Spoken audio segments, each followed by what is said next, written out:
Hey everyone, today I'm going to teach you how to merge tickets in HubSpot. Without any further ado, let's get started. First, open your web browser and head over to HubSpot.com. Once you're on the page, log into your HubSpot account using your credentials. This will take you to your main dashboard where you can access all of HubSpot's features. After logging in, direct your attention to the left side of the screen where you'll see the main navigation menu. From there, click on CRM to expand the customer relationship management options. Once that menu opens, click on Tickets. This will take you to your Tickets dashboard where you can view and manage all your support tickets in one place. Now that you're in the Tickets section, browse through your list and find one of the tickets you want to merge. Click on that ticket to open it.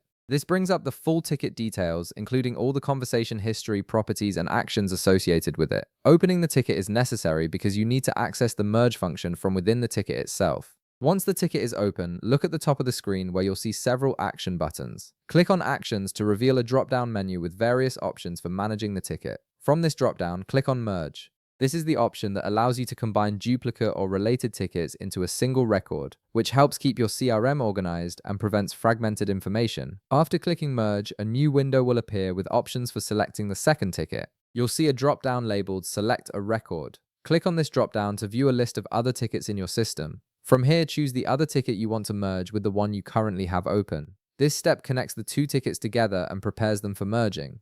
Next, you'll need to decide which ticket will become the primary record. The primary ticket is the one that will retain all the merged data and remain active in your system, while the other ticket will be archived.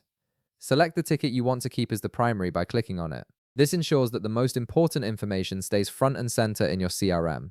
Once you've selected the primary ticket, click the Merge button to finalize the process. HubSpot will combine both tickets into one, preserving all relevant data from both records. Give it a moment to complete the merge and you'll see the updated ticket with all the combined information. And that's it, you've successfully merged two tickets in HubSpot, keeping your support records clean and organized. If this video helped you out, be sure to leave a like, subscribe, and I'll see you in the next one.